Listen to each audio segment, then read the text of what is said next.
In this edition of Tales from the Shade Tree, I'm going to share with you all how I became a tarot reader. And in order to share with you who I am, because being a reader is a big part of who I am, I have to tell you where I came from. So sit back, relax, gather the kids, and listen.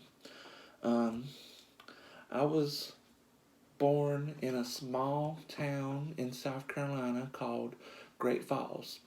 Population 2,000 people. And the town I grew up in had 3 cotton mills in it. They were run by J.P. Stevens before they went out of business or went overseas or whatever it was. And around these 3 cotton mills, these neighborhoods were built up for the people who worked in them before the mills went overseas. And that's how we identified each other growing up. What mill hill did you live on? 1, 2, or 3? And incidentally, I grew up on number 3 Mill Hill. And so I remember walking home from school, from elementary school. There was walkers and there was riders. Walkers, they were the people who generally lived in one of these neighborhoods around the mill, and the riders were people who lived in the little neighborhoods and communities outside town limits, like Richburg, Mitford, Pea Ridge. So I was a walker. So we would walk from the elementary school home to number 3, and as we passed number 3, it was surrounded by this chain link fence, and we would, as we walked by, we would let our fingers run along the fence, and then where the fence met the pavement, there would be these spools, like what you see right here, and we would reach our hands through that little diamond shape in the fence and pull out the spool and take it home and play with them. Sometimes we'd set these up and in the driveway and sort of bowl with them, like rolling a softball to them. And this one right here is not one from way back then. I got this on eBay some time back, and the reason I got this is this is one of the spools, and among other things, or spindles, that I have on my ancestor altar, because in many ways your ancestors or your ancestry is just as much about where you came from as who you came from. And at one point in my family, everyone worked in one of these cotton mills, even me, because after J.P. Stevens shut down, Springs was operating over in Lancaster and Kershaw and Rock Hill. But I digress. So on number 3 Mill Hill, we had on this side of us, there was Betty Jean and her husband Mike. Betty Jean ran the grill. Now the grill, it was up on Walnut Street. That was the next street behind us. And I grew up on Poplar Street. So there was Poplar Street and Walnut Street. All the streets were named after trees. We often got mail addressed to us at Popular Street. But Dennis, our mailman, he knew where to take it. Anyway, the grill was kind of a combination convenience store, greasy diner, and pool hall. You can go into the grill, order you a cheeseburger basket. They made really great cheeseburgers. Order you a cheeseburger basket, grab you a Mountain Dew,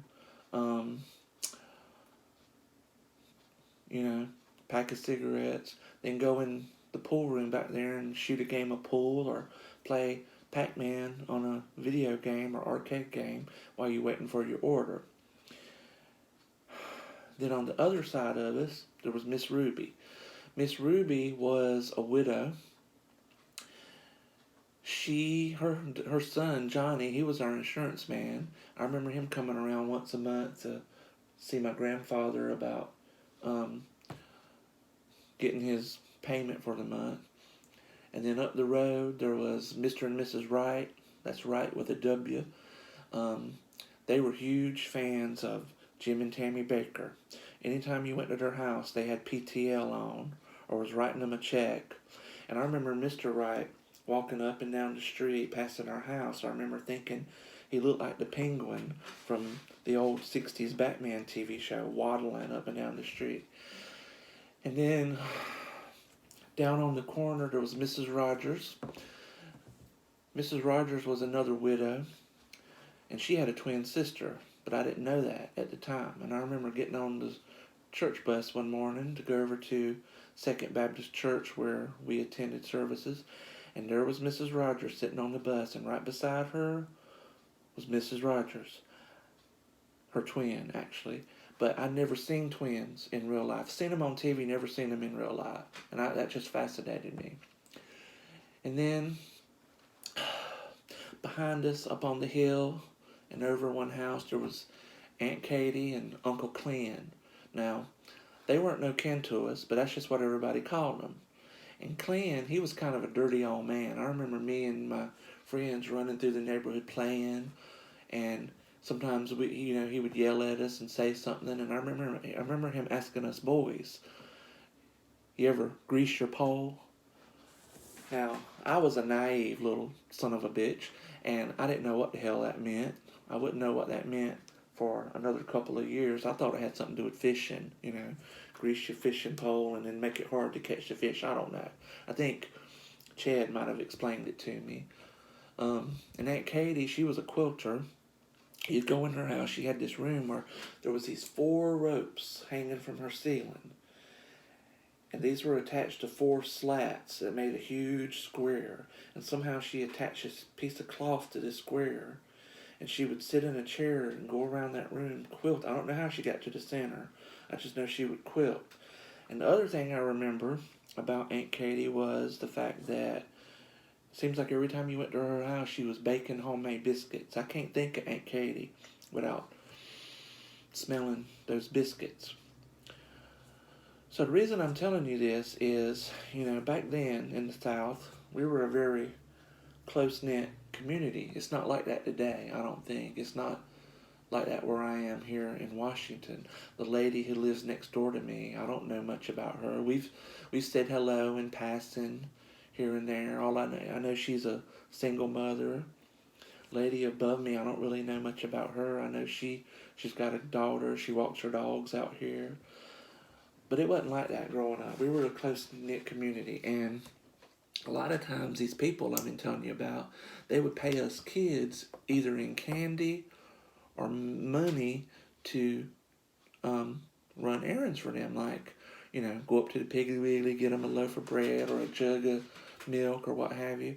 I remember Miss Wright specifically, she would tell us she would give us M&Ms for doing a favor for her, and then when we got back she would actually give us little marshmallows. I'm like, does she not know these aren't M&Ms, these are marshmallows? But anyway, I remember also you can go up to the Piggly Wiggly with $1 and I can get a little canned Mountain Dew like this one for 35 cents, and then with the rest of that $1 I can get a whole mess of candy, that little $1 candy or little candy bars. They wasn't expensive. But anyway, I remember one time Miss Ruby, she asked me to run up to the drugstore to pick up her prescription for her.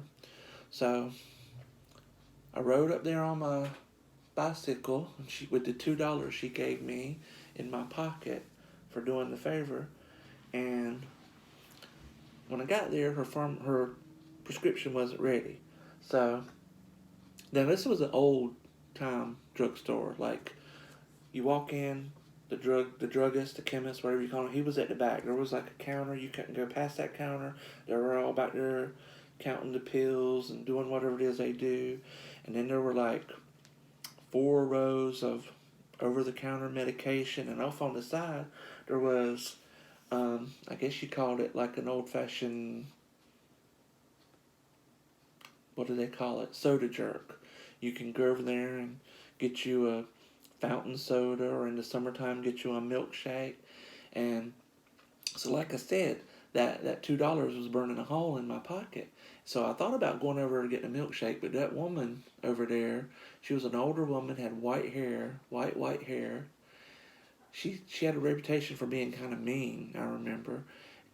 and she intimidated me actually as a little child. I was shy back then, so I was too scared to ask for a milkshake. So I went over in the corner, was looking at the magazines, and I'm standing there looking at the magazines, and something jumped out at my eye.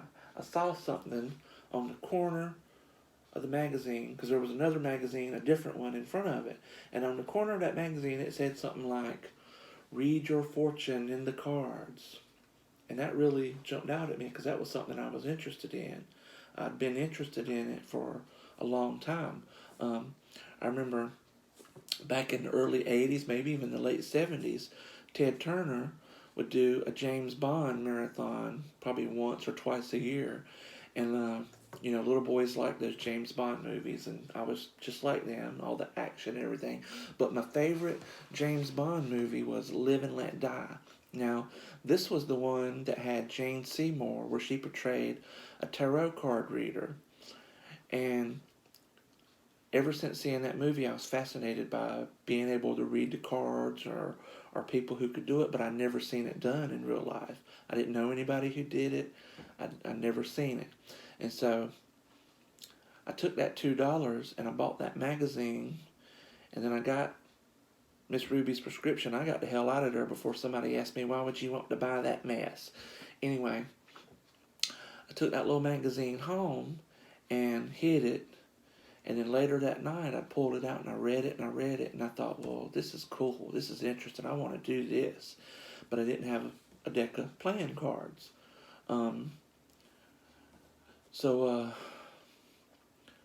Wednesday nights was a big social night in our house because Wednesday nights, Mama went to evening services up at Second Baptist Church, and Daddy, he'd have his friends over. Now, let me say something real quick. I was raised by my grandparents.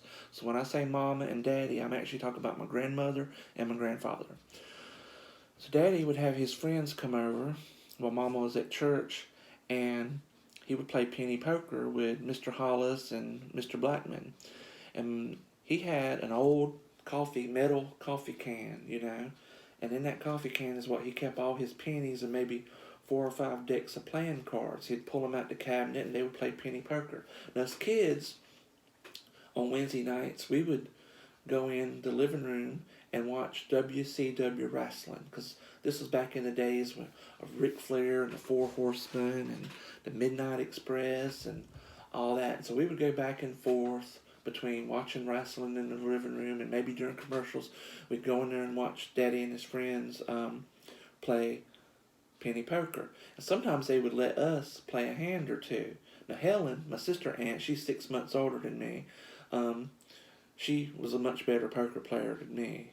I didn't have a head for it. But anyway, so one night, while after supper, the dishes were done, everybody kind of went their own way. Mom and Daddy was in the living room watching TV. Excuse me, Helen was in her room somewhere. I snuck into the kitchen and got me a deck of cards out of Daddy's tin can. Now, I don't know why I didn't ask him for it, because he probably would have given it to me, but I just didn't want to say why I wanted. I didn't want to say, well, I want to learn how to read these cards and read fortunes. So, snuck in there and got that playing card deck and went to my room. I pulled out that little magazine and I just started practicing with the playing cards. And I did that a lot. I just practiced on myself. I'd ask about things for myself, things that were going on in the neighborhood, things about people I knew, and I just sort of, read the cards. So eventually, I guess I got to a point where I felt comfortable letting the family know what I was doing, or maybe somebody, Mama was bad about cleaning the room while we were at school, and she'd flip the mattress and maybe find something. Maybe she flipped my mattress and thought she'd found a Playboy, but instead she found a deck of cards and a magazine about how to read them. So that's when I started reading for other people, I thought my grandparents or my mom and daddy and them, I thought they would be really against it.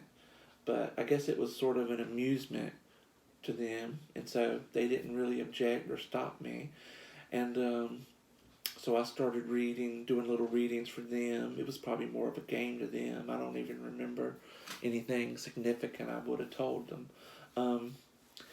And then my grandmother's sister, Aunt Ernestine, she would come down maybe twice a year, maybe once in the winter and then once at the beginning of summer.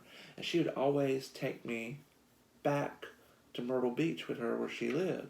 And she had me read for some people down there. But I didn't, I liked the playing cards and everything, but I always dreamed of having a tarot card deck. And so, but I didn't know where to get one. There wasn't no bookstores or no internet back then. So I had no clue where to get a tarot deck. And down at Myrtle Beach, there were the gypsies. Now, I know nowadays you're probably not supposed to say that word, I don't know, or not, but they advertise themselves as gypsies, so for the purposes of this video, I'm going to say gypsies. They even put a little ad in the paper, and I remember Ernestine, or them seeing that ad, they said if you called them, they would answer one question for free. Now, Aunt Ernestine, she was crazy, funny, crazy. And so I egged her on to call them, and she went to him. She called him on the phone, and she asked him a question. And I don't remember what the question was, but they told her she was cursed and that she needed to come in and see them to get the curse taken off. And she actually made an appointment to go see him. And I thought, oh boy, we're going to go meet the gypsies, and they're going to read the cards for her and everything. And so she hung up, and she said something like, I ain't going to go give you my money, buy you groceries. And I thought, well, damn. So we're not going to go see the gypsies.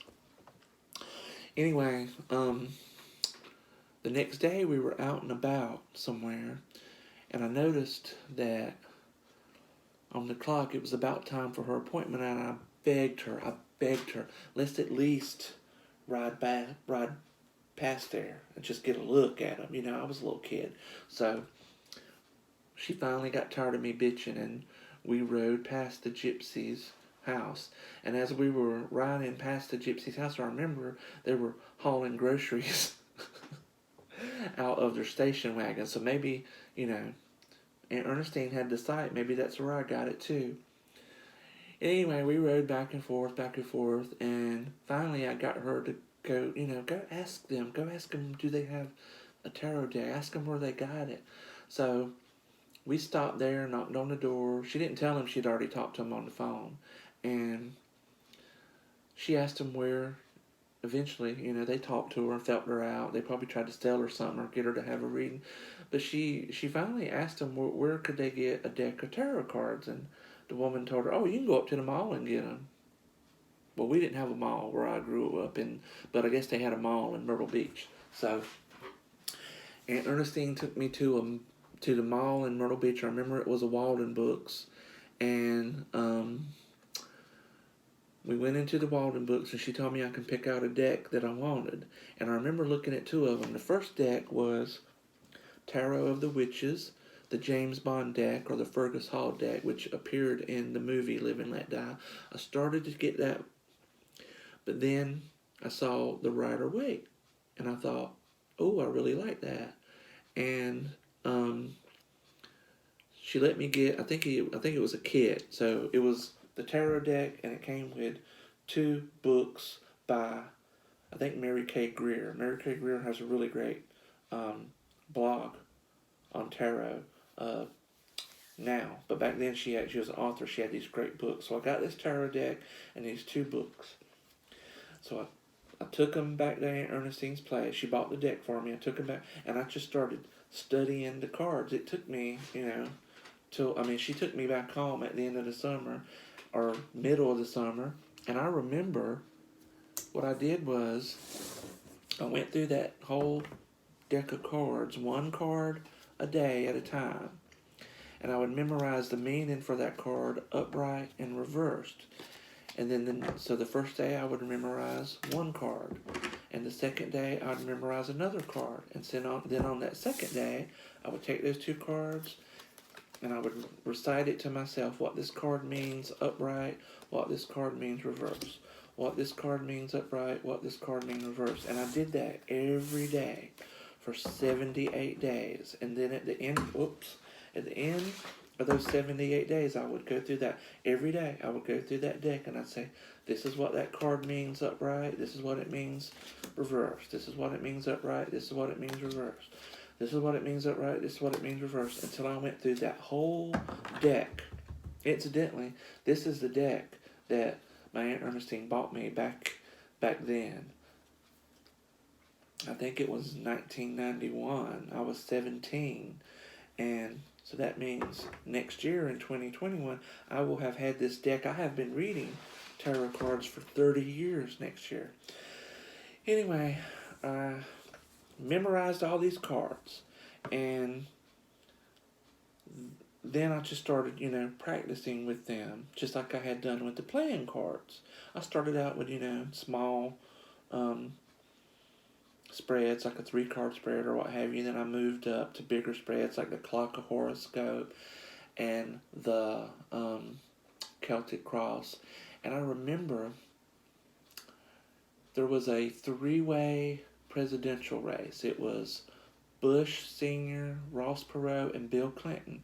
And I remember practicing with the cards, and I asked who was going to be the next president. And I pulled out the King of Cups. And that's when I knew that Bill Clinton would be our next president. That was my first major prediction that came true. And I had a 1 in 3 chance, really. But going back to memorizing these cards, there was a time when, reading these cards, I couldn't make the meaning I memorized fit into the narrative of the cards or the position. Like, this is the present, but this doesn't seem like it fits. And I would get stuck and frustrated. And I think a lot of people might have this problem too. But then somehow I just let go. I used, the meanings in that little white book was just a guide, and I had them memorized, but they weren't the beginning, middle, and end of the meanings for these cards. And that's when I learned to just free associate, to let those meanings and the pictures on the cards be a springboard for my own intuition. And that's when just all this information opened up to me. It's just like a dam burst, and all this information came pouring out of me.